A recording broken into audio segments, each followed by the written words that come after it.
Good morning, everyone. We're going to begin with some brief remarks from Chief of Staff Mark Meadows, and he'll be giving you all an update on Phase 4 negotiations. Good morning. As you know, over the last several days, we've been having conversations on Capitol Hill, Secretary Mnuchin and myself, with Democrat and Republican leaders, both in the House and the Senate. Last night, we concluded a meeting with Senator Schumer and Speaker Pelosi a little bit before 10 o'clock.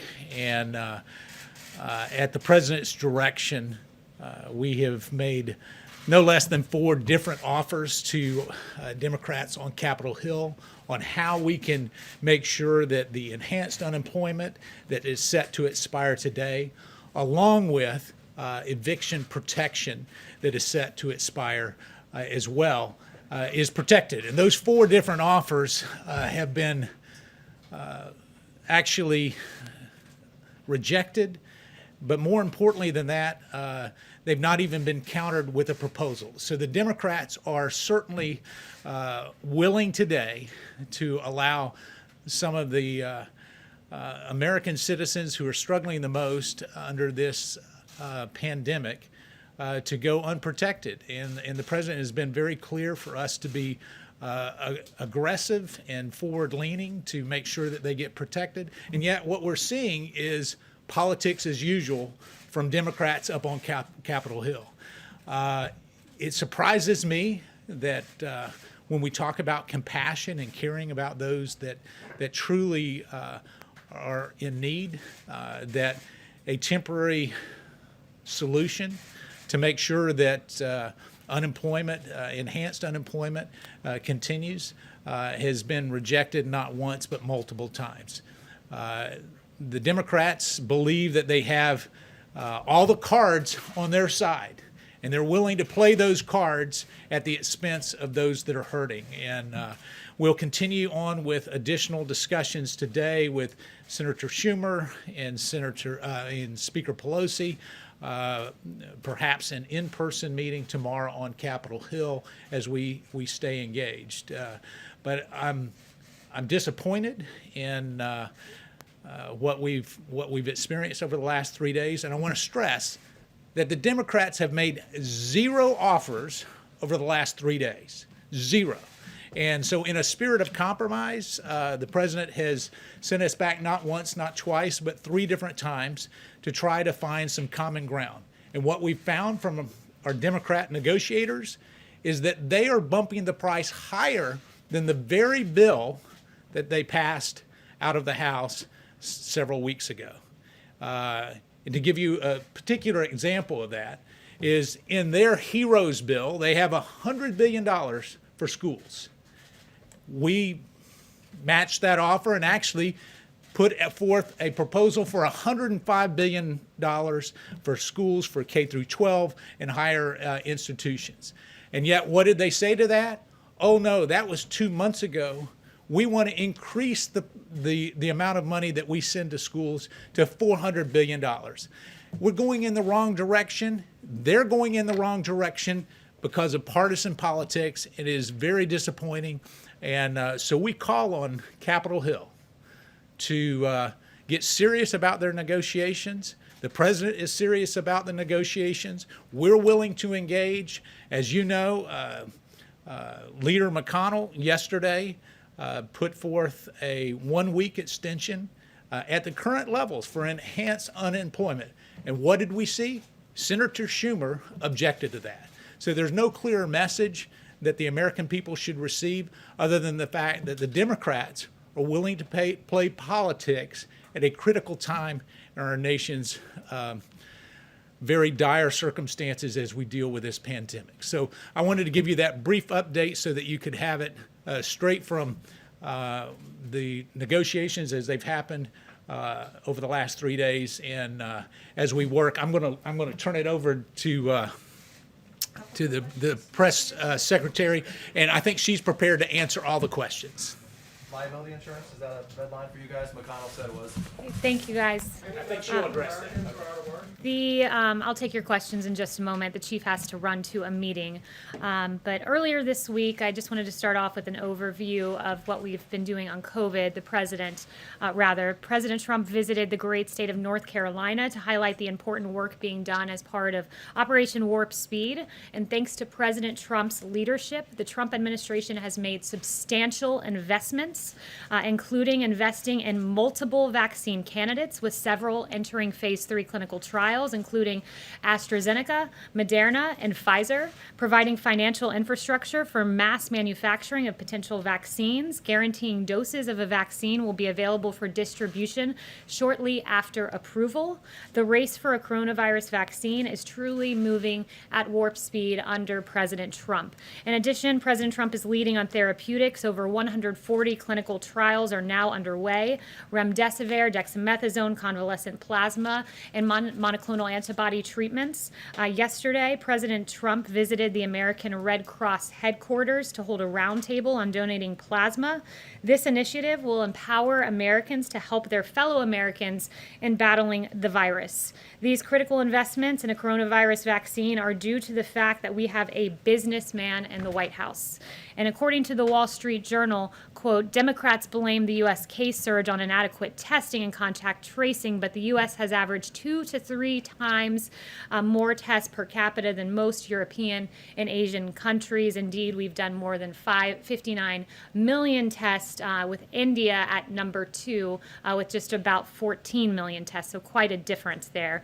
Arizona, California, Florida, and Texas all were doing more tests per capita when they lifted their lockdowns, more per capita than Germany, Spain, France, and South Korea have averaged. The U.S. is the undisputed world leader in testing, and on top of the more than 59 million tests that we've done, the FDA has authorized more than 193 tests under emergency use authorizations, including molecular and antibody tests. Under the leadership of President Trump, the U.S. is leading the world in safe and effective therapeutics and the rapid development of a potential vaccine. Together, as one American people, we will defeat the invisible enemy. And with that, I will take questions. Paula. Kayleigh, thank you. On Mark's comments about how it's Democrats who won't compromise, Democrats came up with a plan 2 months ago. The Republican plan was just presented on Monday, and in that time, the president has contradicted the Republican plan on the amount of stimulus checks, on student loans. Mitch McConnell threw you guys under the bus on funding for the FBI building. What do you say to the tens of millions of people who are going to lose their benefits when it appears that the real issue is that Republicans cannot agree among themselves, even though they've had months? That's not it at all. In fact, Democrats offered a $3 trillion plan. We have a very specific focus right now, and it's not this comprehensive plan, whether it be the HEROES Act the Democrats proposed that was unserious or the HEALS Act. That narrow focus is this, that Americans are about to lose their unemployment insurance, and this White House, this Chief of Staff, this President, this Secretary of the Treasury have offered several iterations to make sure that Americans who through no fault of their own lost their jobs during this pandemic do not also lose these checks. We've made several proposals, as Mark Meadows just said to you, and how many proposals have the Democrats made? 0. And if you want to know where the Democrats' true intentions lie, look no further than the Martha McSally bill that was presented that would have extended the $600 unemployment insurance. It was rejected by Chuck Schumer, and that was a plan that the president was willing to endorse. The White House is Kayleigh, what do you say to those that are going to lose $600 a week in unemployment payments that need that money? And also, why didn't you start negotiating earlier, and why only the offer of an extension of 1 week?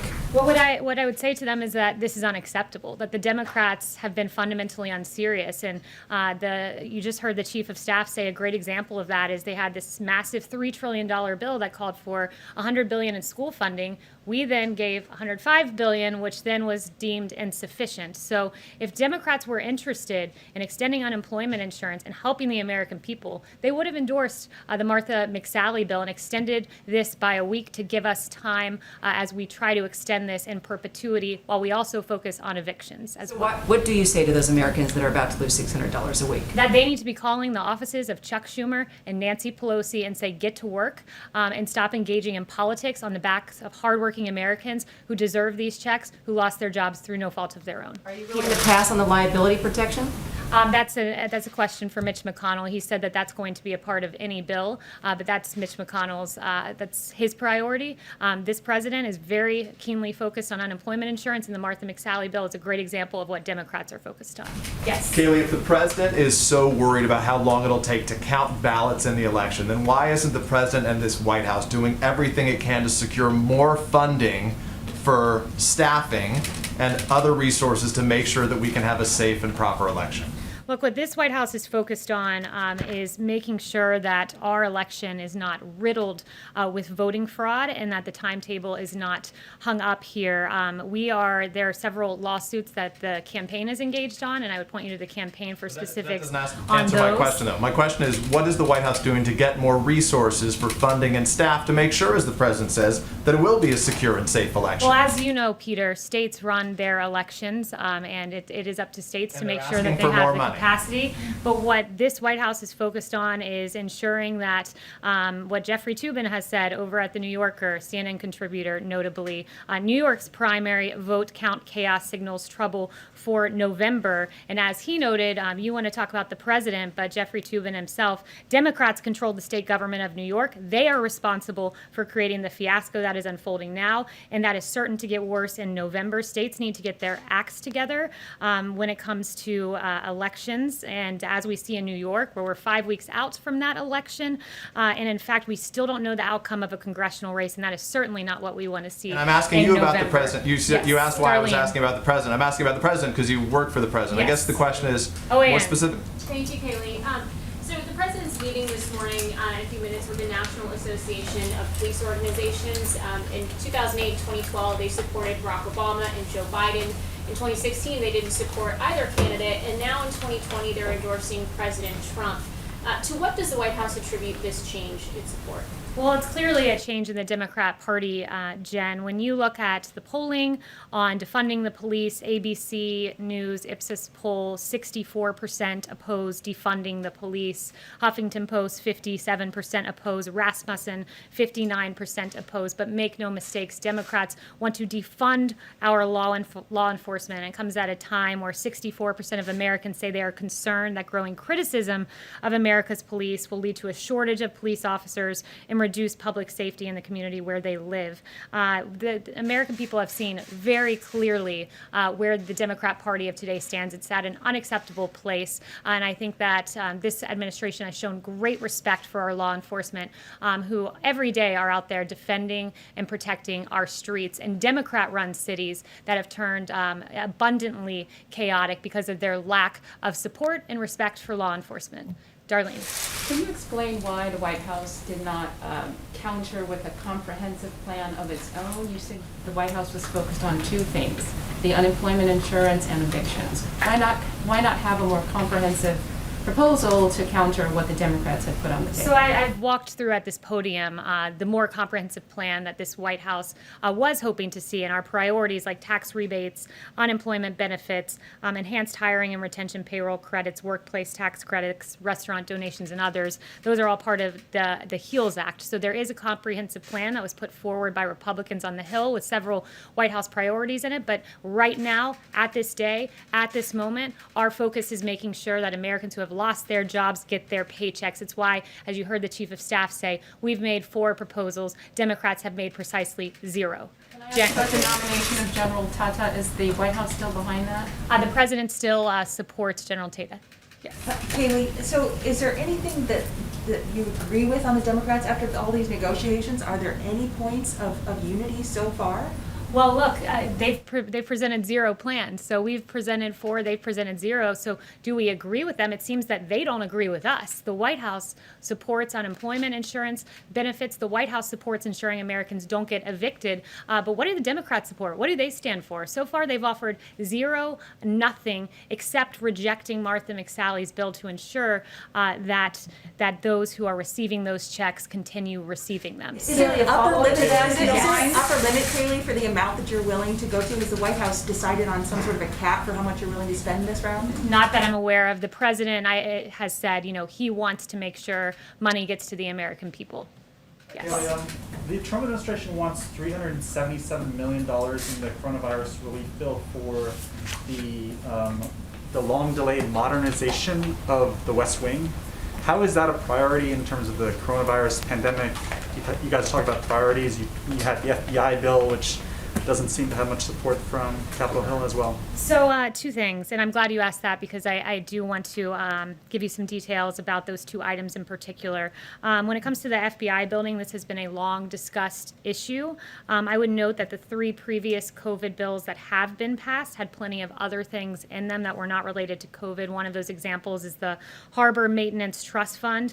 This is not a red line for us. It was a part of the initial bill, but it is certainly not a red line. The priority, as I've said several times so far, is unemployment insurance, making sure Americans do not get evicted.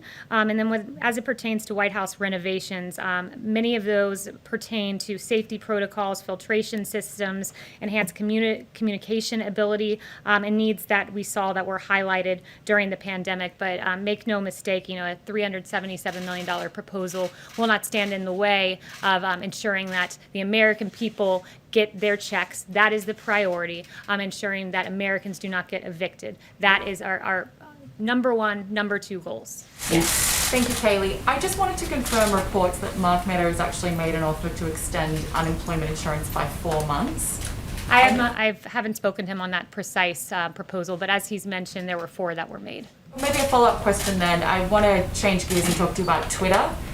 We reported yesterday that the Israeli government wrote to Twitter's CEO asking him to remove tweets from Iran's supreme leader, Ayatollah Khamenei, calling for the genocide of the Israeli people. The company refused to do that because they said that the tweets were, quote, comments on current affairs. I'm wondering if the White House has a response, given that Twitter has recently begun restricting the president's own tweets for glorifying violence, quote, glorifying violence and spreading misinformation, and if you have spoken to the president about any further action perhaps he's taking on social media companies. Yeah, it's a great question, Ebony. I did see that New York Post story, and I thought it was very eye-opening, and it tells you where these social media companies stand, where they're not willing to assess the Ayatollah Khomeini's tweets, but they are willing to assess President Trump's tweets. It's really appalling, and it just speaks to their overwhelming, blinding bias against conservatives and against this president. And we are taking action. The administration is submitting a petition to the FCC for proposed regulatory changes to hold social media companies accountable for their censorship. And this petition that was previously reported on earlier in the week asked the FCC to end the loophole that allows social media companies to escape civil lawsuits for their own speech, fact checks, and deplatforming. And the petition seeks to expose social media companies to liability as a speaker or a publisher if they act as editors of content on their platforms or remove lawful speech based on politics. And very good work by the New York Post in highlighting that issue. Yes. Thanks. Can I follow up on Darlene's question on Tata for a minute? You said that the administration is still behind him, but are you guys considering putting him in an acting role? I have no personnel announcements other to say than the president still supports him. Can I just one follow up? Yes, thank you. It's been a month since there were reports of Russian bounties upon American military forces, and yet the White House has done nothing to push back on Putin. What is the delay? So as I've answered probably a dozen times from this podium, that intelligence is unverified. There are dissenting opinions. The media is, I would point to the Department of Defense saying there's no corroborating evidence to validate recent allegations. NSC allegations and recent press articles have not been verified or substantiated by the intelligence community, and ODNI has a similar statement. But look, this president acts. He is not afraid to stand up to Russia. He's done so repeatedly when our adversaries have directly targeted U.S. or coalition partners. The president did not hesitate to act. Look at Syria in 2018 when dozens of Russian mercenaries were killed in a retaliatory defensive strike. He has continually stood up to Russia, will continue to do so, and this president will always protect our troops and our men and women overseas, and he will act on verified intelligence. Bill. Thank you, ma'am. So Colorado, Hawaii, Oregon, Utah, and Washington all have automatic mail-in ballot systems. The White House has made its position clear on absentee ballots and also the concern over these universal systems. Does the White House think that those elections are fraudulent or more at risk of fraud? always a mail-in ballot system, mass mail-out ballots are going to be more at risk of fraud. Look at LA County, where 112% of LA County is registered. That means you have 12% of excess ballots floating around that are, we know at least 12% that are not accurate ballots that were mailed out. This is a very basic concept, and it's one that the media has done a very good job reporting on, not just Jeffrey Toobin at the New Yorker. You also had the Washington Post article on this that the president held up yesterday that says the results that they've seen in a study showed that there's an unexpected stress test of mail balloting systems, many of which were designed to handle only a small portion of the vote and are not ready to scale up in response to a pandemic. That was Washington Post. There was another great ABC piece, mail-in voting delays in primary caused Pennsylvania to sound alarm about November. Expansion of mail-in voting will likely delay the state's presidential race. A great CBS report. Pennsylvania's mail-in votes still weren't all tallied up after 1 week. Officials fear election nightmare in November. So mass mail-in voting is certainly subject to fraud, and good work on the part of ABC, CBS, Washington Post, and the New Yorker for highlighting the fraud that is at play, the delays that are at play, because those are, after all, the facts. Another quick one. The chief sounded quite frustrated a second ago. Is there any situation in which the White House would walk away from negotiations on Phase 4? I won't get into the middle of the negotiations, and I'll leave that to the chief and to the Secretary of Treasury. But yeah, there's a lot of passion because we're passionate about making sure Americans are taken care of. I've heard the president personally talk about this. It is his goal to make sure that those who have lost their job get these payments, and those who, through no fault of their own, do not get evicted from their homes. So those, again, two big priorities for the president. Raquel?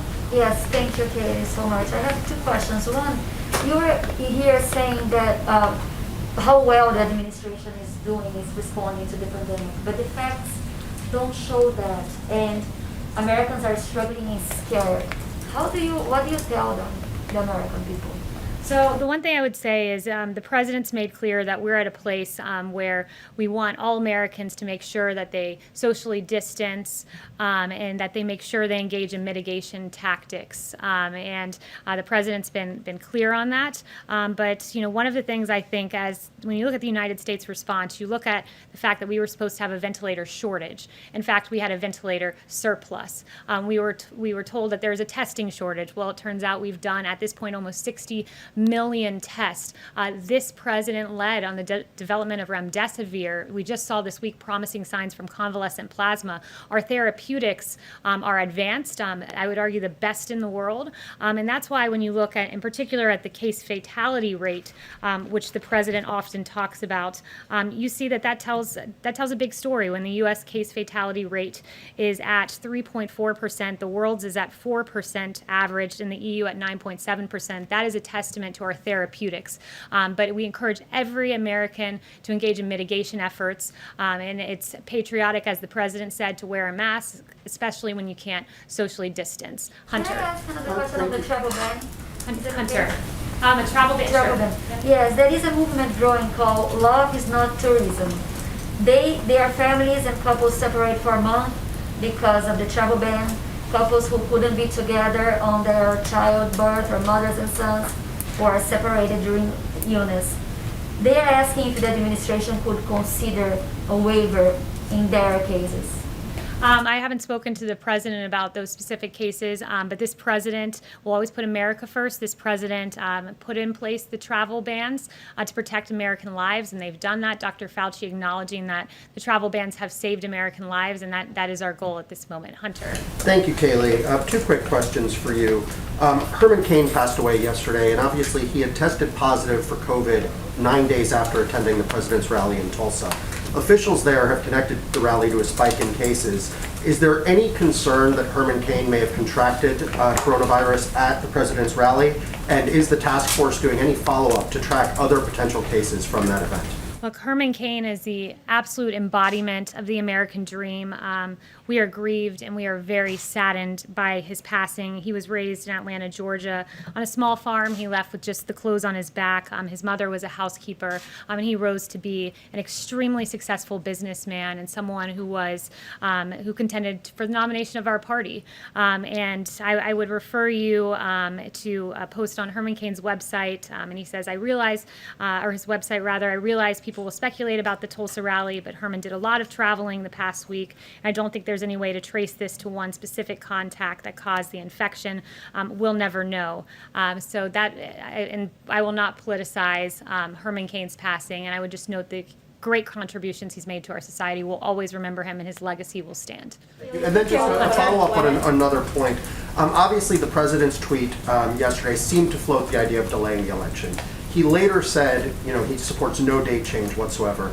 Given a little bit of the ambiguity and confusion there, can you just state unequivocally whether or not the White House wants to see the date changed, and state 100% that that is not something that you support? The president answered this 3 times yesterday. He said, "I want the date more than anyone. I don't want to delay. I want to have the election." And in a local interview he said, "No one wants the date of the election more than me," because he believes November 3rd will be a moment where the American people acknowledge the great successes of this administration.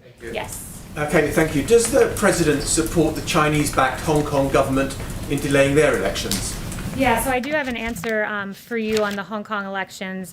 We condemn the Hong Kong government's decision to postpone for 1 year its legislative council elections and to disqualify opposition candidates. This action undermines the democratic processes and freedoms that have underpinned Hong Kong's prosperity, and this is only the most recent in a growing list of broken promises by Beijing, which promised autonomy and freedoms to the Hong Kong people until 2047 in the Sino-British Joint Declaration. I think it's appropriate as we see this play out on the Hill, this testimony by our doctors, to just acknowledge the real successes and work of this administration. I acknowledge the ventilators, and I talked about testing and just great American industry coming together, the American people coming together and working to get us through this tragic pandemic. And we grieve when even one life is lost. But I do want to point out just the early actions of this administration. When there were 0 reported cases in the United States on January 6th, the CDC issued Wuhan travel notice before any U.S. confirmed cases. But what were Pelosi and Chuck Schumer doing? They were calling on the GOP to support Bolton testifying. 0 reported cases in the United States on January 17th. The CDC implements public health entry screenings at 3 major U.S. airports receiving the greatest volume of Wuhan passengers. What were Democrats doing? House Democrats were preparing to file their first brief in the sham impeachment inquiry. When there was 1 reported case in the United States on January 21st, CDC activated Emergency Operations Center. What were Democrats doing? Chuck Schumer was calling for witnesses in the impeachment trial, and Pelosi released a statement criticizing Mitch McConnell for his trial rules. And finally, when there were 7 reported cases in the United States on January 31st, President Trump issued travel restrictions on China and the first mandatory quarantine in more than 50 years. And those travel restrictions saved American lives. But what were Democrats doing? Pelosi was introducing the No Ban Act, which would have imposed undue limitations on the president's authority to restrict entry of aliens into the United States. And what are Chuck Schumer and Nancy Pelosi doing now? Stopping Americans from getting their unemployment insurance. And it's despicable, and it's time for them to come to the negotiating table. Thank you very much.